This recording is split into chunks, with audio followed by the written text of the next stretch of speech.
Olá, tudo bem? Nós vamos iniciar mais um podcast Diálogos do Centro Universitário Farias Brito e hoje para entrevistar um tema extremamente importante que é a política estadual de gerenciamento costeiro.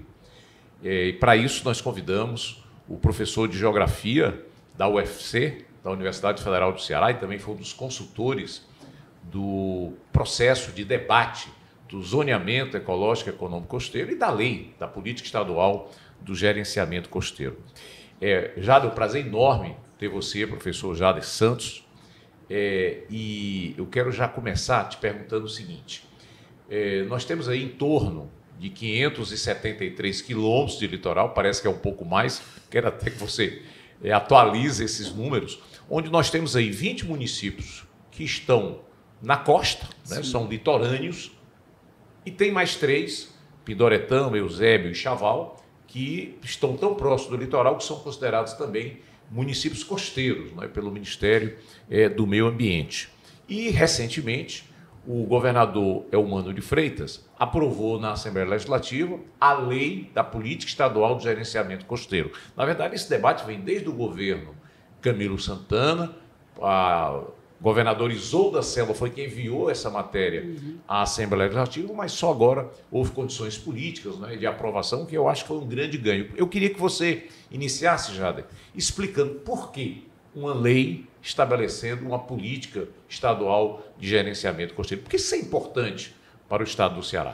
Sim, sem dúvida. Bom, primeiro agradecer o convite, dizer que é uma satisfação estar aqui discutindo e falando um pouco sobre o zoneamento e a política estadual de gerenciamento costeiro.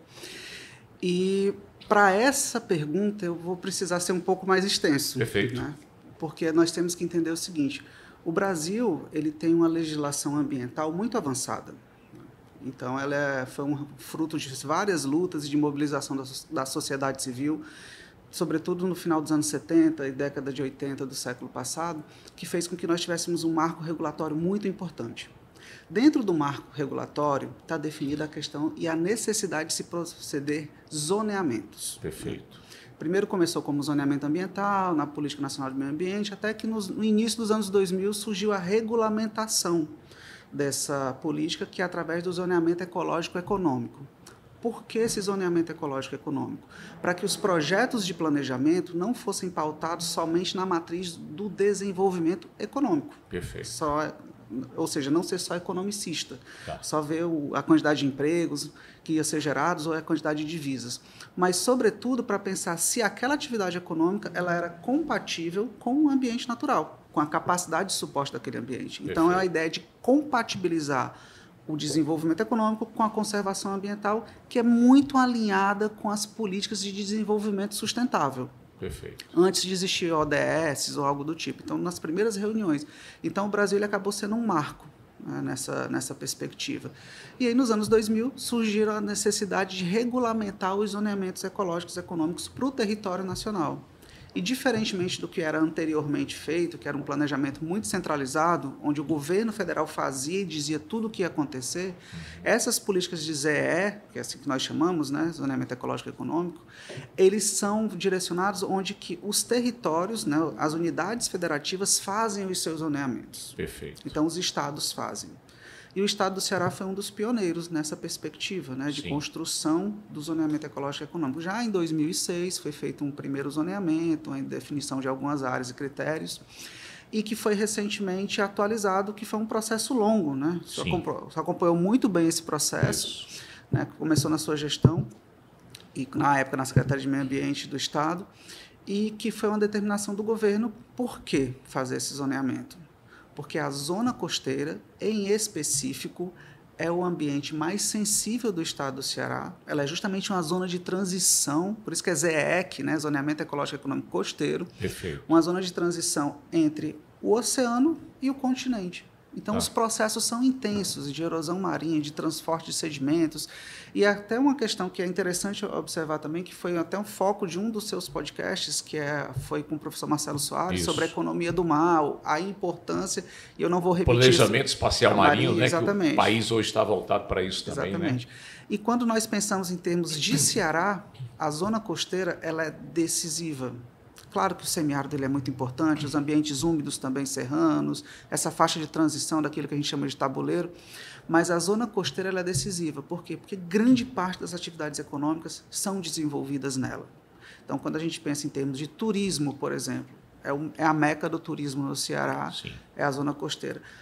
Indo também para a atividade industrial. As principais polos industriais e de processamento de exportação também estão na zona costeira. Perfeito. Os então, dois portos, né? Os dois movimentam o comércio que movimentam o comércio exterior. Que Fortaleza e Pecém. Exatamente, tem uma importância significativa.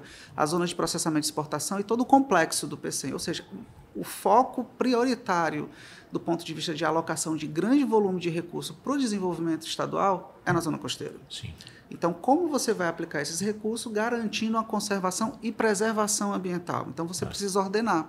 E a ideia do zoneamento é justamente isso, dizer onde pode e onde não pode, com base numa série de critérios que a gente pode detalhar melhor quais são esses critérios, ou seja, não é só fazer um estudo qualquer, tem que ser sistêmico, holístico, equitativo. E nessa perspectiva do equitativo é onde você tem que dar igualdade de oportunidades.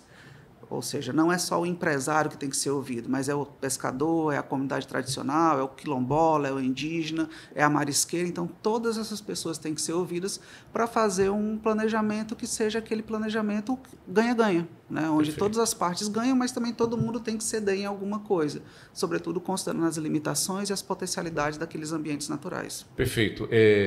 Jade, eu acompanhei bastante esse processo e vi que poucas vezes no Ceará nós tivemos tanto diálogo, né, para a elaboração de uma legislação como a Política Estadual de Gerenciamento Costeiro, onde um dos instrumentos é o zoneamento ecológico econômico, né, como você acaba de registrar. Então, o debate com prefeitos, com secretários, nos 23 municípios que estão na zona costeira, com empresários, com pescadores, com comunidades tradicionais, operadores de turismo, enfim, foi realmente um debate muito intenso. E uma coisa que eu achei interessante é que tanto o empresário, né, reivindicava o zoneamento, porque ele Sim. quer segurança jurídica, claro. Ele quer saber onde ele pode fazer o seu investimento, e ao mesmo tempo, sobretudo os ambientalistas, né, fizeram também uma pressão muito grande para garantir e até ampliar as chamadas áreas de preservação permanente, né? Eu queria que você pudesse dizer, eu tive o privilégio de estar no Congresso Nacional quando nós votamos o Código Florestal de 2012, né? E vimos aqui que houve avanços que foram além do Código Florestal. O Ceará avançou na sua legislação ambiental, na garantia de áreas de preservação permanente, mais do que, em nível nacional, o Código Florestal. Eu queria que você pudesse fazer essa comparação, que eu acho Sim. que é muito importante e uma grande conquista para o Estado do Ceará. Não, sem dúvida. Quando nós pensamos, para familiarizar a todos que possam estar assistindo, você tem algumas categorias de áreas protegidas, mas a categoria que ela é impositiva são as áreas de preservação permanente, as APPs. Perfeito. Né? Elas estão definidas desde 65 lá no Código Florestal, que foram atualizadas em 2012, e ela diz o quanto, por exemplo, ao longo de um rio pode ou não ser ocupado. Tá. Por quê? Para evitar problemas, né? Enchentes, inundações, fenômenos como os que ocorreram no Rio Grande do Sul, grosso modo. E também protege algumas feições, né, que é que eles chamam, algumas paisagens costeiras. Certo. Por exemplo, as praias. Está dito lá que é um bem de uso público, comum, é uma área não edificante, enfim. E o Código Florestal, ele tem uma característica quando a gente pensa em preservação de dunas. Ok.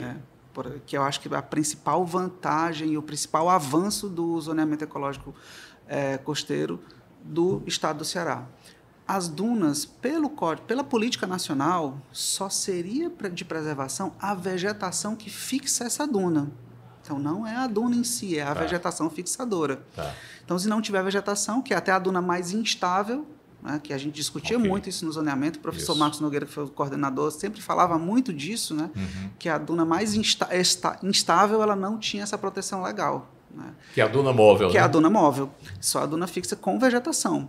Então, o que o Ceará fez de diferente? Ele reconheceu que as dunas são áreas de preservação permanente. São áreas que não podem ser ocupadas. Né?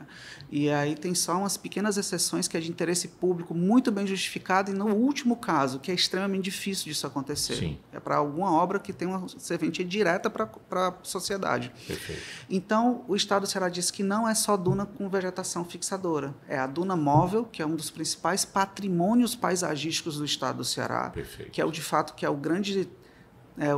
grande vitrine quando nós pensamos em turismo.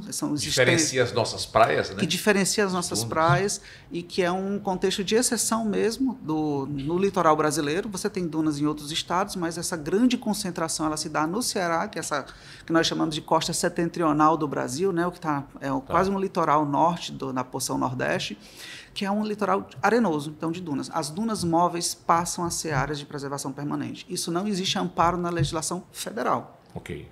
E o Ceará protege, o Ceará diz que isso é duna. Também uma outra característica é um tipo de duna muito particular que existe no Ceará, que se chama aqueles oleanitos, que são os cascudos, popularmente falando. É aquela duna que quando você passa, você vê aquela areia que é silicificada, mas o que é isso? É aquela areia colada, pedra, né? Parece uma rocha, porque justamente ela colou aqueles grãos de areia e ficou uma feição dura, né? Que é muito comum nos passeios no litoral, os bugueiros param do lado e mostram a duna petrificada, né? Então, a estrutura dos eleonitos, que é uma característica típica do litoral oeste do Ceará. Sim. Né? Ali de Caucaia até Bitupitá. E a gente viu, nesse zoneamento também, a gente conseguiu encontrar alguns pequenos exemplos no litoral leste, ali na região de Aracati, que nós também encontramos, que era algo que não tinha sido registrado ainda. Né?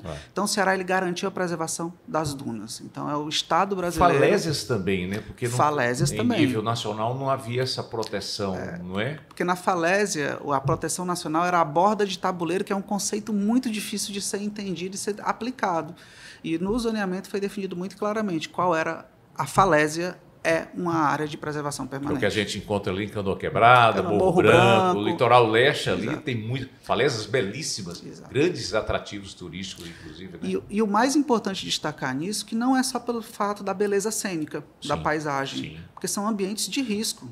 São ambientes sujeitos a acidente. Né? Então, tem que ter um ordenamento muito cuidadoso na ocupação do entorno desse espaço para que esse ambiente não venha a ser deteriorado, literalmente destruído por um processo natural ou intensificado pela nossa ação, pela ação humana, mas que ela possa ser garantida e, ao mesmo tempo, promover segurança para as pessoas que frequentam esses lugares. Né? Muito bem. Eu creio que também algo muito importante que foi tratado na Política Estadual de Gerenciamento Costeiro foi justamente a situação das comunidades tradicionais.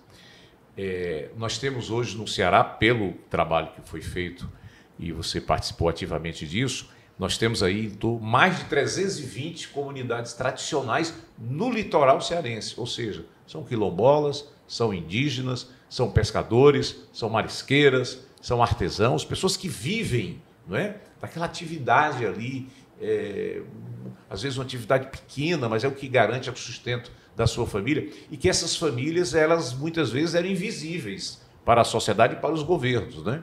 E nunca estiveram em nenhum mapa, e houve o mapeamento dessas comunidades. Eu queria que você falasse um pouco disso. Qual a importância dessas comunidades estarem no mapa, estarem na lei? O que é que isso pode garantir de melhoria de vida para essas comunidades? O mais importante nesse processo foi dar visibilidade às pessoas que historicamente são invisibilizadas. Então, e o que é importante destacar é que zoneamento ecológico econômico está lá na legislação, ele tem que ser participativo. Mas, normalmente, como é que acontece?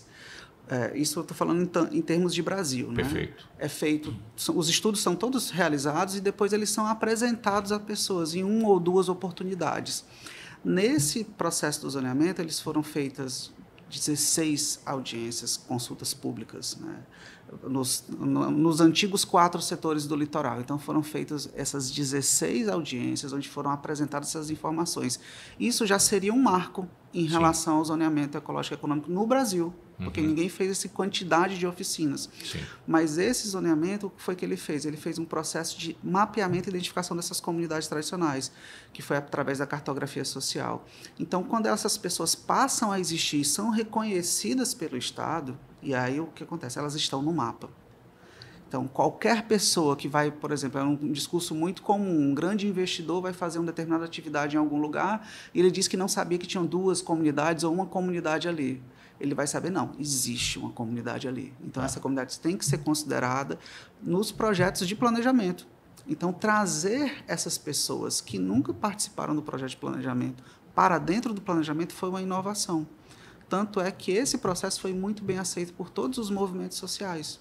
Sim. Organizados ao longo de toda a zona costeira. Todos eles acharam que era muito importante, porque, inclusive, foi um marco. Foi a primeira vez que um processo de planejamento estatal, essas pessoas, as comunidades tradicionais, os povos originários foram ouvidos e, mais do que ouvidos, eles foram registrados. Perfeito. Então, está lá disponível oficialmente, tem uma cartilha que mostra o mapeamento dessas comunidades tradicionais. Ela está disponível para quem quiser ter acesso lá na plataforma estadual de dados ambientais espaciais, que é a PEDEA, mantida pela SEMA. Então, esses dados eles estão publicizados. As pessoas passaram a existir para ter direitos a serem reconhecidas como povos tradicionais daqueles territórios. Muito bem. Jader, o litoral, você iniciou dizendo isso, é uma área muito demandada, né? Várias atividades econômicas estão presentes Sim. nessas áreas e, sobretudo, o turismo é uma delas que é muito forte. E a legislação brasileira ambiental ela é muito interessante porque a responsabilidade pela política ambiental é dos 3 níveis de governo, né? Sim. União, estados e municípios, não é?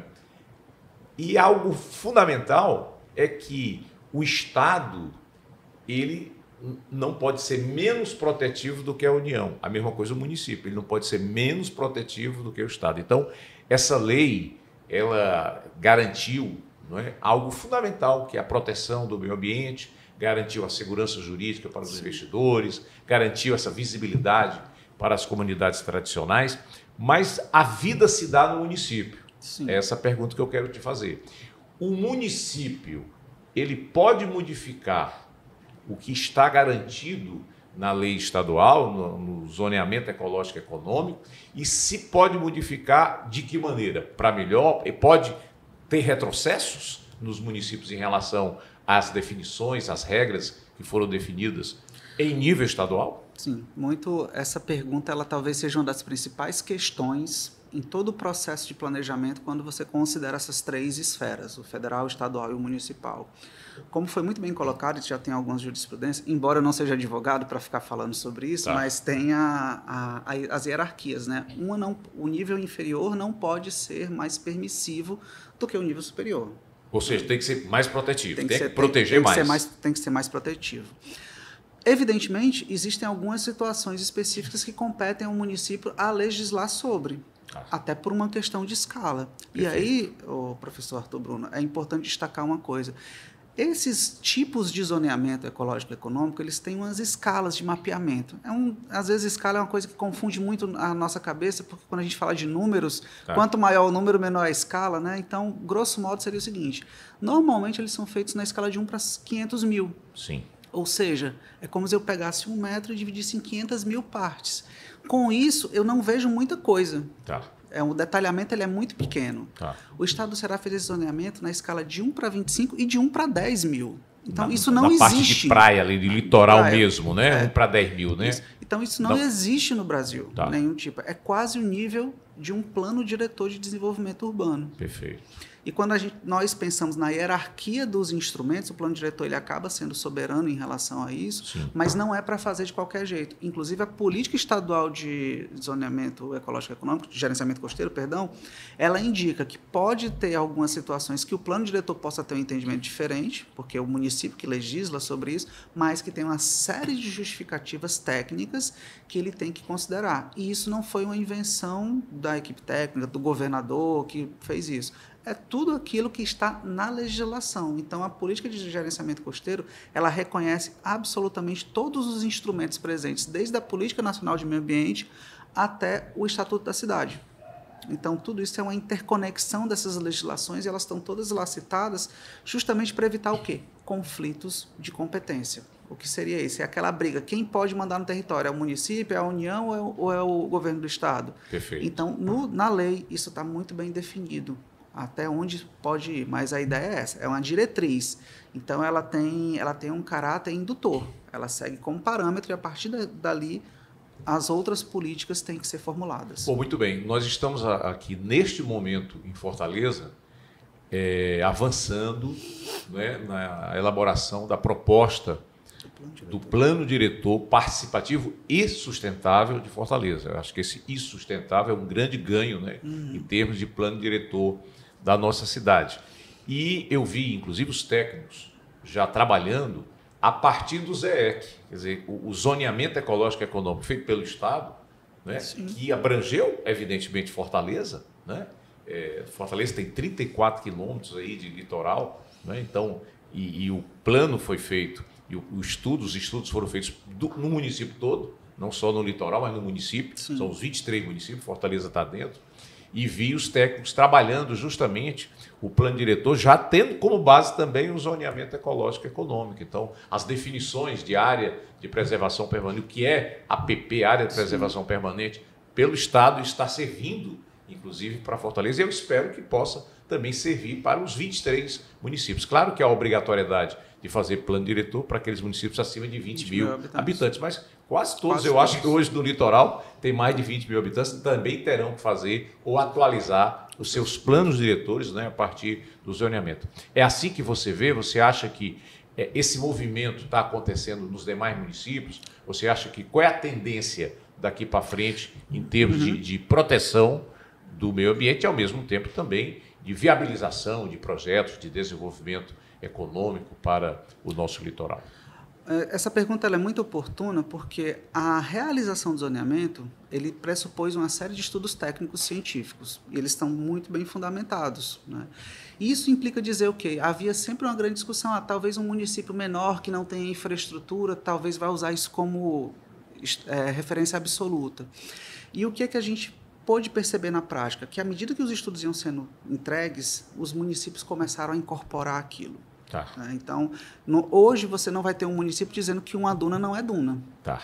Então, isso a gente não vai ter. Tá. Porque tem uma marca e o Ministério Público usa isso como referência. E é interessante citar o caso de Fortaleza especificamente, porque é um município que tem uma infraestrutura. Sim. A melhor infraestrutura do Estado, equipe técnica, corpo técnico. Então, mesmo no município com melhor infraestrutura, melhor dizendo, o que acontece? Eles estão utilizando esses estudos e essa legislação como parâmetro de referência. E é uma coisa importante também de ser destacado, é que quando a proposta de legislação ficou pronta e os estudos estavam para ser encaminhados, houve uma ampla discussão com os municípios. Perfeito. Realizada na prece, com os prefeitos. Então, foram várias reuniões para elucidar quais eram os aspectos e mostrar como aquele instrumento ia ser utilizado no dia a dia da gestão municipal. Mas o fato é que, assim como Fortaleza está fazendo agora, que tem mais estudos, mais uma demanda e um histórico maior de planejamento, outros municípios, inclusive, elaboraram os seus zoneamentos, mesmo quando não fizeram os planos diretores, fizeram o seu zoneamento ecológico e econômico, e grande parte deles, a maioria, usou o ZEEC como referência. Né? Alguns seguiram basicamente tudo que estava no ZEEC, e outros usaram o ZEEC como referência, fazendo alguns ajustes às suas realidades locais e aos seus planos de desenvolvimento regional. Local, especificamente, né? Então, é um marco importante. Os municípios estão usando essa ferramenta. Ela está sendo utilizada para o licenciamento e para o planejamento municipal. Perfeito. Jade, a liderança desse processo foi da Secretaria Estadual de Meio Ambiente, não é?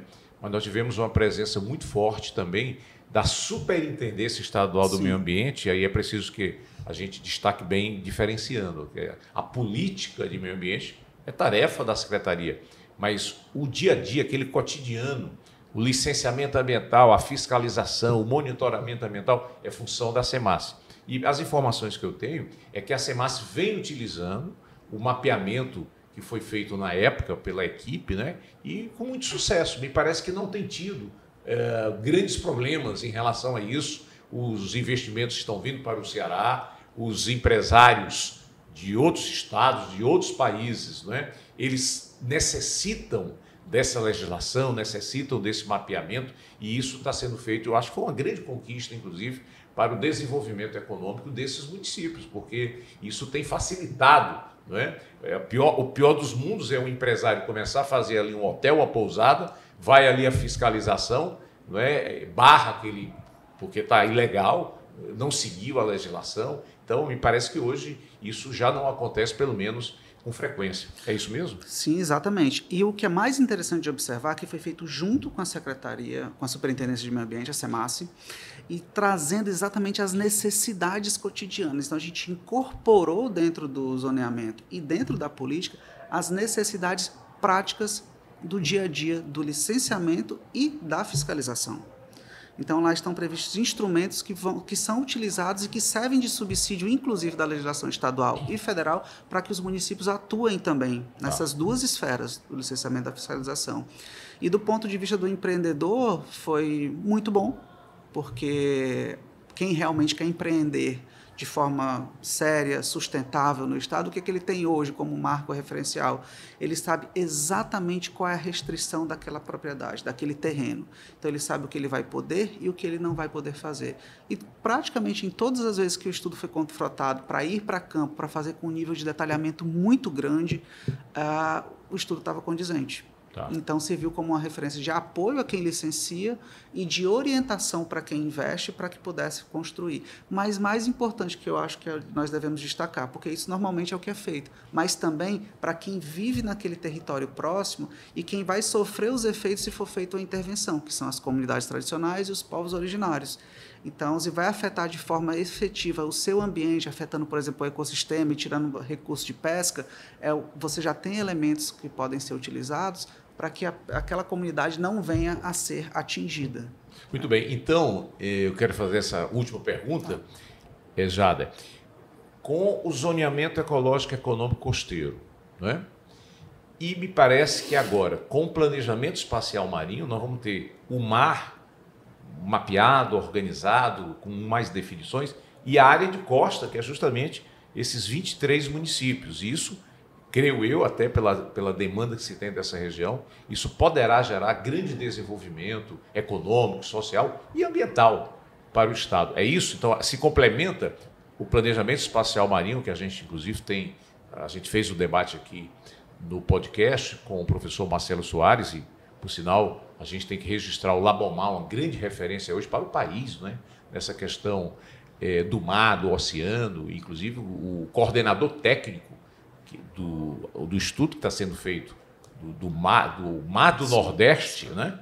Da região Nordeste, é o professor Marcelo Soares, que é o nosso professor aqui da UFC, do Labomar. É isso mesmo? Se complementam as duas legislações? Sem dúvida, porque são dois ambientes com características muito distintas e com particularidades e necessidades distintas.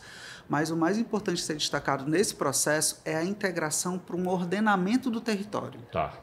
E esse ordenamento territorial ele vai considerar essas capacidades, essas limitações, as potencialidades desses ambientes, tanto do mar, do oceano, que historicamente o Brasil não tem isso, porque, enfim, praticamente ninguém tem isso. É o primeiro planejamento espacial marinho que eu acho que vai ser feito no país, né? Sim, porque não era comum de ser feito. Sim. Isso não é uma regra. Então, foi um resultado de uma necessidade dessas discussões internacionais que são muito importantes das agências multilaterais, que o Brasil realmente agora voltou a atuar de forma mais efetiva nessas agências, com um governo que reconhece a importância do multilateralismo, né? Que é para ordenar o território para pensar não só no agora, mas no futuro. E o que é importante destacar também é que a gente fala de desenvolvimento, tem sempre-se a ideia de que seria atividade econômica, a atividade produtiva, mas a gente às vezes esquece que essa atividade econômica e produtiva, ela pode ajudar a garantir os modos de vida tradicionais. E se elas forem feitas de forma sustentável, garantem a preservação das áreas que devem ser preservadas, dos ambientes mais sensíveis, das áreas mais importantes, das singularidades. Então, é uma integração, onde você vai preservar tanto o mar quanto a zona costeira nesse processo.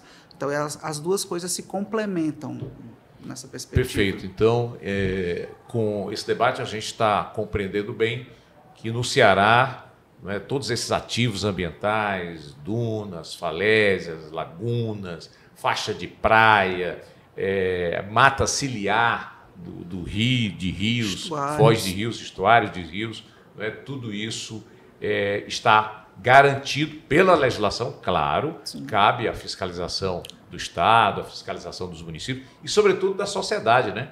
Conhecer essa legislação para poder garantir efetivamente, inclusive, a garantia de qualidade de vida dessas populações que vivem dessas atividades litorâneas. Eu quero agradecer muito aqui ao professor Jader, que nos deu aqui uma aula, né?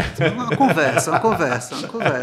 De política estadual de gerenciamento costeiro, e agradecer, sobretudo, a você pela sua audiência, pela sua participação.